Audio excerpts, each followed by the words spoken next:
दोस्तों atomic structure के lecture 1 में आप सबका स्वागत है। आज हम पढ़ेंगे कि व्हाट आर क्वांटम नंबर्स क्या होते हैं और how many type are of these, क्योंकि कितने टाइप होते हैं। तो आइए शुरू करते हैं क्वांटम नंबर्स से। तो सबसे पहले देखते हैं क्वांटम नंबर्स क्या होते हैं। दोस्तों क्वांटम नंबर्स उन्हीं सभी नंबर्स और वैल्यूज को कहा जाता है, उन सभी नंबर और वैल्यूज को कहा जाता है जो क्वांटम मैकेनिक्स में, हाँ दोस्तों, जो क्वांटम मैकेनिक्स में वेरियस इलेक्ट्रॉन की सभी वेरियस पॉसिबल स्टेट को, इलेक्ट्रॉन की सभी वेरियस पॉसिबल इलेक्ट्रॉन की सभी वेरियस पॉसिबल स्टेट को क्या करते हैं, रिप्रेजेंट करते हैं, डिस्क्राइब करते हैं। क्या कहलाते हैं? क्वांटम नंबर्स कहलाती हैं। वे सभी वैल्यूज और नंबर जो क्वांटम मैकेनिक्स में इलेक्ट्रॉन की सभी वेरियस पॉसिबल स्टेट को क्या करते हैं, रिप्रेजेंट करते हैं, डिफाइन करते हैं। क्या कहलाते हैं? क्वांटम नंबर्स कहलाते हैं।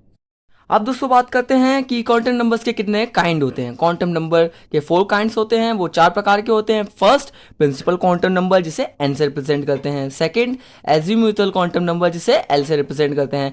थर्ड, मैग्नेटिक क्वांटम नंबर जिसे m से रिप्रेजेंट करते हैं। और स्पिन क्वांटम नंबर जिसे s से रिप्रेजेंट करते हैं। तो ये 4 quantum number n, l, m, s, उनमें जो n है वो रिप्रेजेंट करता है शेल को। किसको रिप्रेजेंट करता है? शेल को। शेल माने क्या? K L M N. Board के मॉडल में पढ़ा होगा K L M N series, K shell, L shell, M shell, N shell. और दोस्तों जो इसमें एल होता है वो रिप्रेजेंट करता है सब शेल को, जैसे कि S sub shell, P sub shell, D sub shell, F sub shell. और दोस्तों जिसमें एम होता है, एम रिप्रेजेंट करता है ऑर्बिटल्स को, जैसे कि S orbital, P X orbital, P Y orbital, P Z orbital और D X Y orbital, D Y Z orbital et cetera. और दोस्तों जो इसमें एस होता है वो किसे रिप्रेजेंट करता है? वो रिप्रेजेंट करता है इलेक्ट्रॉन को, इलेक्ट्रॉन की ओरिएंटेशन को। किसको रिप्रेजेंट करता है? इलेक्ट्रॉन की ओरिएंटेशन को। दोस्तों एक इंटरेस्टिंग फैक्ट है, जैसे कि आपको पता होगा जो शेल होते हैं, शेल में क्या होते हैं? सब शेल होते हैं। और सब शेल में क्या होते हैं? ऑर्बिटल्स होते हैं। और ऑर्बिटल्स में क्या पाए जाते हैं? इलेक्ट्रॉन्स पाए जाते हैं। अब बात करते हैं प्रिंसिपल क्वांटम नंबर की। इसे किससे रिप्रेजेंट किया जाता है? इसे एन से रिप्रेजेंट किया जाता है। दोस्तों जो प्रिंसिपल क्वांटम नंबर होता है वो हमें एटम के अंदर के इलेक्ट्रॉन क्लाउड के एवरेज साइज को रिप्रेजेंट करता है, या हम कह सकते हैं कि ये इलेक्ट्रॉन क्लाउड के, किसको? इलेक्ट्रॉन क्लाउड के एवरेज साइज को क्या करता है? रिप्रेजेंट करता है। इसका क्या मीनिंग है? इसका ये मीनिंग है कि ये न्यूक्लियस से इलेक्ट्रॉन के एवरेज डिस्टेंस को बताता है, इलेक्ट्रॉन के एवरेज डिस्टेंस को बताता। दोस्तों अब बात करते हैं एन की वैल्यूज़ की। एन की वैल्यूज़ कैसी होती हैं? एन की वैल्यू नॉन पॉजिटिव इंटीजर होती हैं। क्या होती हैं? नॉन पॉजिटिव इंटीजर होती हैं। दोस्तों जब एन की वैल्यू 1 होती है तो वो के शेल को रिप्रेजेंट करती है। जब एन की वैल्यू 2 होती है तो वो एल शेल को रिप्रेजेंट करती है। और जब वैल्यू 3 होती है तो वो एम शेल को रिप्रेजेंट करती है। ऐसे ही ये सीक्वेंस चलता जाता है। दोस्तों आपने बोहर मॉडल में पढ़ा होगा, क्या कहते हैं, इलेक्ट्रॉन एटम्स में कई सारे डिफरेंट शेल होते हैं। के शेल होता है, एल शेल होता है, एम शेल होता है, एन शेल होता है। या हम इसे इस तरीके से भी कह सकते हैं कि जो के शेल होता है उसके लिए क्या कहते हैं, प्रिंसिपल क्वांटम नंबर क्या होता है? 1 होता है। एल शेल के लिए प्रिंसिपल क्वांटम नंबर क्या होता है? 2 होता है। एम शेल के लिए क्या होता है? 3 होता है। दोस्तों अब बात करते हैं एनर्जी की। दोस्तों जैसे जैसे एन की वैल्यू बढ़ती है, एन के शेल की वैल्यू बढ़ती है, शेल का नंबर बढ़ता है, वैसे वैसे इलेक्ट्रॉन की एनर्जी क्या होती है? इंक्रीज होती है। इलेक्ट्रॉन की एनर्जी क्या होती है? इंक्रीज होती है। दोस्तों आपने बोर मॉडल में एक रिलेशन पढ़ा होगा, M V R equal to N H upon 2 pi. M V R equal to N H upon 2 pi, where N is equal to principal quantum number. दोस्तों आप इस फॉर्मूले से भी एन का नंबर, एन का क्या कर सकते हैं, वैल्यू निकाल सकते हैं। फॉर्मूला भी यूजफुल है, बट मेन फॉर्मूला यही है कि के शेल के लिए एन की वैल्यू 1 होती है, एल के लिए एन की वैल्यू 2 होती है, एम के लिए एन की वैल्यू 3 होती है। अब दोस्तों बात करते हैं बोर के फॉर्मूले की, जिसके इस्तेमाल से हम जिसका कुछ क्या कहते हैं प्रिंसिपल दोस्तों इस फॉर्मूले से हम क्या कह सकते हैं एटम के अंदर की उन मैक्सिमम इलेक्ट्रॉन्स की संख्या को निकाल सकते हैं जिनका खुद का कोई क्या कह सकते हैं प्रिंसिपल क्वांटम नंबर होता है। जैसे कि मान लीजिए इलेक्ट्रॉनों की संख्या कितनी है 8 है, तो उसका प्रिंसिपल क्वांटम नंबर कितना होगा n=2 होगा। कैसे निकाला, n=2 यहाँ पे रखिए, 2 2 जा 4, 4 2 जा 8, मतलब क्या कहते हैं इलेक्ट्रॉन की संख्या अगर 8 है तो उसका क्या कहते हैं प्रिंसिपल क्वांटम नंबर क्या होगा, n होगा। क्या होगा, n होगा। अब बात करते हैं एजीम्यूथल क्वांटम नंबर की। इसे किससे रिप्रेजेंट करते हैं, एल से रिप्रेजेंट करते हैं। दोस्तों एजीम्यूथल क्वांटम नंबर इलेक्ट्रॉन के एंगुलर मोमेंटम को क्या करता है, डिस्क्राइब करता है। क्या करता है, इलेक्ट्रॉन के एंगुलर मोमेंटम को क्या करता है, डिस्क्राइब करता है। इसलिए इसे कुछ और नामों से भी जाना जाता है, जैसे कि एंगुलर मोमेंटम क्वांटम नंबर और सब्सिडरी क्वांटम नंबर। दोस्तों एजीम्यूथल क्वांटम नंबर इलेक्ट्रॉन के एंगुलर मोमेंटम के साथ साथ शेप को भी क्या करता है, डिस्क्राइब करता है। किसकी शेप को डिस्क्राइब करता है, ऑर्बिटल्स की शेप को डिस्क्राइब करता है। किसकी शेप को, ऑर्बिटल्स की शेप को डिस्क्राइब करता है, जो किसने ऑक्यूपाइड की होती है, जो ऑक्यूपाइड की जाती है इलेक्ट्रॉन्स के द्वारा, ऑक्यूपाइड बाय इलेक्ट्रॉन। और दोस्तों ये कैसे करता है ये अभी आपको आगे के वीडियो में पता चल जाएगा। अब दोस्तों बात करते हैं कि एजीम्यूथल क्वांटम नंबर की क्या करते हैं, वैल्यू कैसे निकालते हैं, वैल्यू कैसे निकालते हैं। तो दोस्तों जो एजीम्यूथल, तो दोस्तों जो एल की वैल्यू होती है वो कहाँ से कहाँ तक होती है, वो 0 से 0 to n-1 तक होती है। कहाँ तक होती है, 0 से लेके n-1 तक होती है। इसका मैं मतलब समझाता हूँ। जैसे मानिए अगर n बराबर क्या है, 1 दिया है, सॉरी हाँ अगर क्या हुआ है n बराबर कितना दिया है, 1 दिया है, तो इसकी वैल्यू कितनी होगी, l की वैल्यू होगी 0, l की वैल्यू होगी 0। इसका क्या मतलब है, इसका मतलब है कि क्या कहते हैं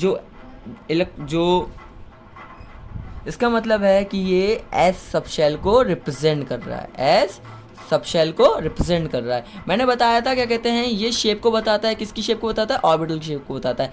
एस की शेप क्या होती है, एस की शेप होती है स्फेरिकल। कैसी होती है दोस्तों, स्फेरिकल होती है।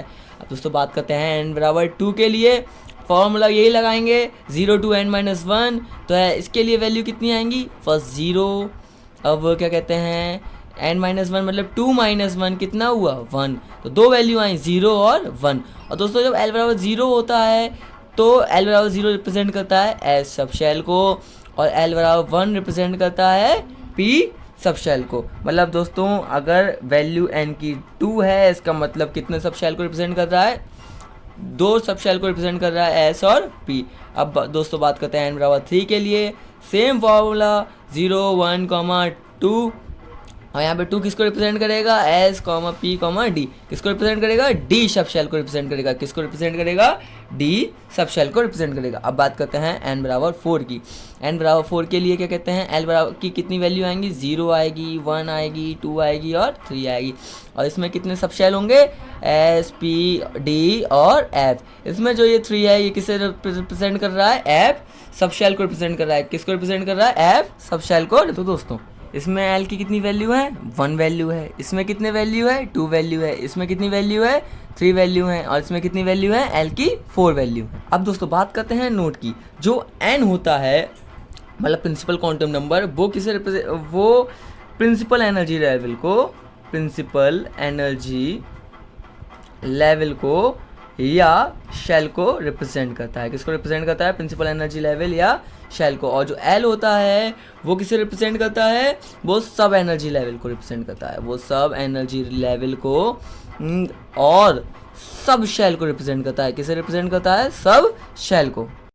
बात करते हैं थर्ड क्वांटम नंबर की, माने मैग्नेटिक क्वांटम नंबर। इसे एम से रिप्रेजेंट करते हैं। दोस्तों इसे किससे रिप्रेजेंट करते हैं, एम से रिप्रेजेंट करते हैं। और ये क्या कहते हैं, ये किसे रिप्रेजेंट करता है, ये नंबर ऑफ ऑर्बिटल्स को, number of orbitals in sub shell को रिप्रेजेंट करता है, को डिस्क्राइब करता है, बताता है। और दोस्तों मानते हैं कि एक सोर्स है, एक क्या है, एक सोर्स है जो क्या करता है, प्रोड्यूस कर रहा है। किसे प्रोड्यूस कर रहा है दोस्तों, स्पेक्ट्रल लाइंस को प्रोड्यूस कर रहा है। क्या प्रोड्यूस कर रहा है, और इसे एक स्ट्रॉन्ग क्या करते हैं, इसे एक स्ट्रॉन्ग मैग्नेटिक फील्ड में रखते हैं, स्ट्रॉन्ग मैग्नेटिक फील्ड में रखते हैं। तो दोस्तों क्या होगा, ये स्पेक्ट्रल लाइन स्प्लिट होना शुरू हो जाएंगी, ये स्पेक्ट्रल लाइन स्प्लिट होना शुरू हो जाएंगी। और दोस्तों जो ये स्प्लिटिंग है, जो क्वांटम नंबर जो ये m है, ये क्या करता है, ये स्प्लिटिंग को भी बताता है, ये स्प्लिटिंग को बताता है, क्या करता है, स्प्लिटिंग को बताता है, डिस्क्राइब करता है। अब दोस्तों बात करते हैं m की वैल्यूज़ की, m की वैल्यू कैसे निकालें। दोस्तों m है वो पूरा l पे डिपेंडेंट है, जैसे हमने l की वैल्यू n से निकाली थी, वैसे ही हम m की वैल्यू l से निकालेंगे। दोस्तों m की वैल्यू होती है वो प्लस l से लेके माइनस l तक होती है, प्लस l से लेके, दोस्तों ध्यान दो, माइनस l तक, प्लस l से लेके माइनस l तक। दोस्तों l बराबर 0 के लिए m की वैल्यू 0 होगी। दोस्तों l बराबर 1 के लिए m की वैल्यू क्या होगी, है -1, 0, 1। देखिए प्लस l से माइनस l तक, सॉरी यहाँ पे प्लस आएगा, यहाँ पे माइनस, प्लस l से माइनस l तक, प्लस 1 से 0, -1। दोस्तों बात कर रहे हैं l बराबर 2 के लिए, m की वैल्यू क्या होगी, +2, +1, 0, -1 प्लस, और क्या कहते हैं, -2। अब दोस्तों l बराबर 3 के लिए m बराबर क्या होगा, +3, +2, +1, 0, -1, -2, -3। दोस्तों एक इंटरेस्टिंग फैक्ट है, l बराबर 0 किसको रिप्रेजेंट कर रहा है, s सब शेल को, ये p सब शेल को, ये d सब शेल को, और ये f सब शेल को। इंटरेस्टिंग फैक्ट क्या है, s में ऐसी ऑर्बिटल होता है, p में क्या ऑर्बिटल होते हैं, 3 ऑर्बिटल होते हैं, कौन कौन से, px, py, pz। और दोस्तों इसमें d में कितने होते हैं, 5 ऑर्बिटल्स होते हैं, और क्या कहते हैं f में कितने ऑर्बिटल्स होते हैं, 7 ऑर्बिटल्स होते हैं। कितने होते हैं दोस्तों, 7। दोस्तों ये ऑर्बिटल्स की जो संख्या है, ये एक फॉर्मूले से निकल जाती है, m बराबर 2l + 1। दोस्तों ये केवल ऑर्बिटल्स की संख्या बताएगा, ये फॉर्मूला m की वैल्यू नहीं बताएगा, ये फॉर्मूला क्या होता है, ऑर्बिटल्स की संख्या। अगर मैं l बराबर 0 रखूँगा तो m बराबर कितना आएगा, 1 आएगा, मतलब ये बताएगा कि क्या कहते हैं m में कितने ऑर्बिटल होंगे, 1 होंगे।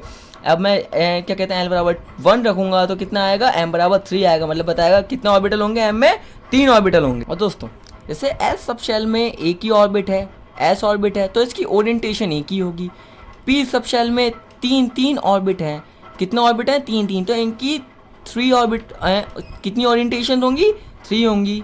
अब दोस्तों अगर इन तीनों ऑर्बिटल को मैग्नेटिक फील्ड की एब्सेंट में रखा जाए, मैग्नेटिक फील्ड को प्रेजेंट ना रखा जाए, एब्सेंट रखा जाए, तो ये तीनों ऑर्बिटल की क्या होंगी, एनर्जीज इक्वल हो जाएंगी, क्या हो जाएंगी, और एनर्जीज इक्वल हो जाएंगी, और ये तीनों ऑर्बिटल्स क्या बन जाएंगे, डीजेनरेट ऑर्बिटल्स बन जाएंगे। दोस्तों याद रखना, ये क्या बन जाएंगे, डीजेनरेट ऑर्बिटल्स बन जाएंगे।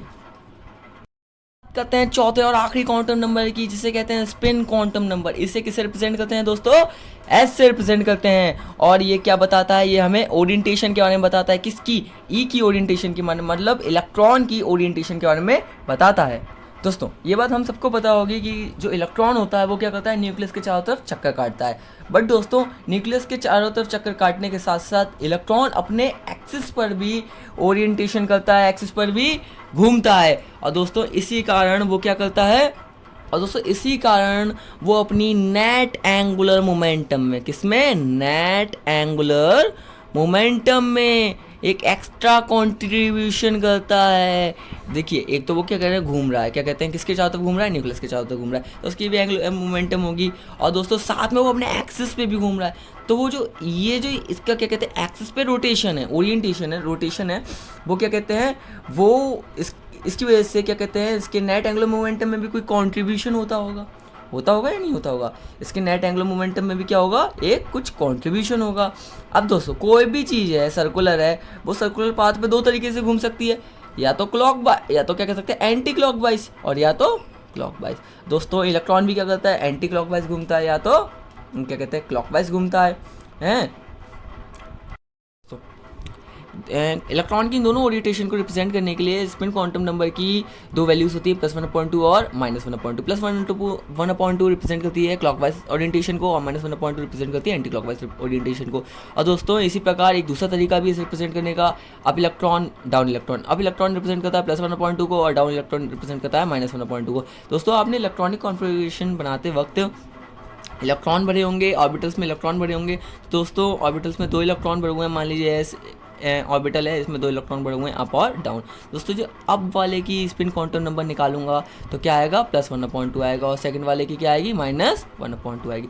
दोस्तों आज का हमारा सेशन समाप्त हुआ। अगर आपको हमारा वीडियो अच्छा लगा हो तो प्लीज़ लाइक करिए और सब्सक्राइब तो करिए। अगर आपको आगे भी ऐसे ही रोज़ वीडियो आएंगे, अगर आपको रोज़ ऐसे वीडियो देखने हैं, ऐसे अच्छे वीडियो देखने हैं तो प्लीज़ सब्सक्राइब कीजिए और लाइक कीजिए।